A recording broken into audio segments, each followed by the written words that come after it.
লিটন চৌধুরীকে তারা কোনো ভোট দেয় নাই, তার কোনো যোগ্যতাই নাই। সে পারিবারিকভাবে বাংলাদেশ আওয়ামী লীগের নৌকা এবং নমিনেশন পেয়েছে।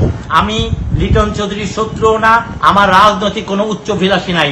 আমার ভাই লিটন চৌধুরী সে কোনো ছাত্র রাজনীতি করে নাই, যুব রাজনীতি করে নাই, আওয়ামী লীগের রাজনীতি করে নাই।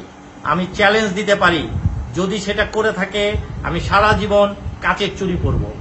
কেবলমাত্র আমার বাবার মৃত্যুর পরে উত্তরাধিকার সূত্রে বঙ্গবন্ধুর ভাইগনা এবং মাননীয় প্রধানমন্ত্রী এর ইচ্ছায় উনি নমিনেশন পাচ্ছে, অর্থাৎ সে পারিবারিকভাবে বাংলাদেশ আওয়ামী লীগের নৌকা এবং নমিনেশন পেয়েছে। সে আওয়ামী লীগের ওয়ার্কিং থানা কমিটি, জেলা কমিটি, ইউনিয়ন কমিটি, ওয়ার্ড কমিটিকে তার ব্যক্তিগত শক্তি হিসেবে ব্যবহার করছে এবং এই ধরনের কর্মকাণ্ড করছেন যে এই এলাকার যারা এই রাজনীতি করে তারা অন্য কোনো সামাজিক কার্য করতে পারবে না, তার ইচ্ছাই সবকিছু করতে হবে। এইটা আমি তীব্র প্রতিবাদ জানাচ্ছি। সেলিম ডাক্তার একটা অনির্বাচিত এইবারের উপজেলা চেয়ারম্যান হয়েছে, যেখানে আমার এলাকায় কাকে ভোটে দাঁড়াইতে দেওয়া হয় নাই। জোরপূর্বক জনসাধারণকে ভোট দিয়ে নির্বাচনে প্রতিনিধিত্ব করার থেকে লিটন চৌধুরী বিরত রাখে। ওই মেয়র তো মুনির চৌধুরীর কথায় কান ধরে উঠে বসে।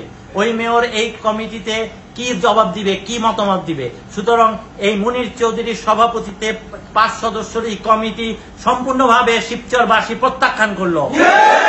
আমি আতিককে ধন্যবাদ জানাই, একটা চেয়ারম্যান হইয়া ও লিটন চৌধুরীর মিটিং এ আসে নাই, কারণ ও জানতো যেহেতু ও রাজনীতি করে এই প্রহসনের কমিটি করবে এবং এই বিচার কিছুই হবে না, হবে মানুষের হাসির খোরাক।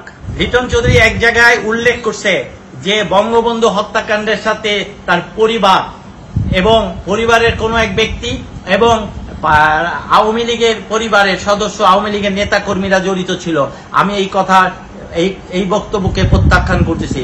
আমি বঙ্গবন্ধুরা 4 বোন 2 ভাই, আমার বাবা বঙ্গবন্ধুর বড় বোনের ছেলে, আমার মা বঙ্গবন্ধুর ইমিডিয়েট বড় বোনের মেয়ে, আমার অন্য ফুপু দাদিরা আছেন, নানিরা আছেন, শেখ আবু নাসের বঙ্গবন্ধুর ভাই।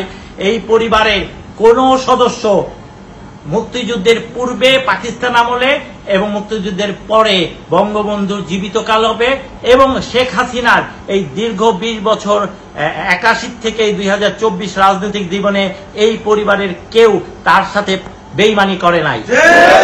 আমি জানতে চাই লিটন চৌধুরী কাকে এই বেইমান হিসেবে চিহ্নিত করতে চান। লিটন চৌধুরী বলছে লিটন চৌধুরীকে শিবচরের জনগণ ভোট দিছে, পুরা মিথ্যা কথা।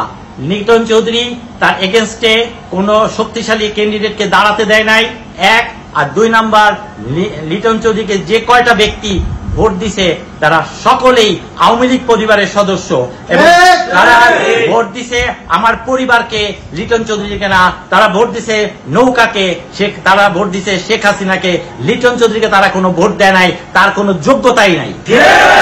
আমি লিটন চৌধুরীর শত্রুও না, আমার রাজনৈতিক কোনো উচ্চাভিলাষী নাই। আমি একটা সংগঠন চালাই, আমার সংগঠনের নাম আমরা আমাদের জন্য। আমার সংগঠনের কাজ মানুষকে সেবা করা, গরিব মানুষের সেবা করা এবং যে সকল সামাজিক যে সকল দুষ্ট ব্যক্তিরা গরিব মানুষকে অত্যাচার অনাচার করে তাদের পাশে সেই সকল অত্যাচার অনাচারের প্রতিবাদের জন্য, তাদের সেই গরিব মেহনতি মানুষের পাশে দাঁড়ানোর জন্য আমার এই আমরা আমাদের সংগঠন। আমরা অন্যায়ের প্রতিবাদ করি, আর কিছুই না, আমাদের কোনো রাজনৈতিক অভিলাষ নাই।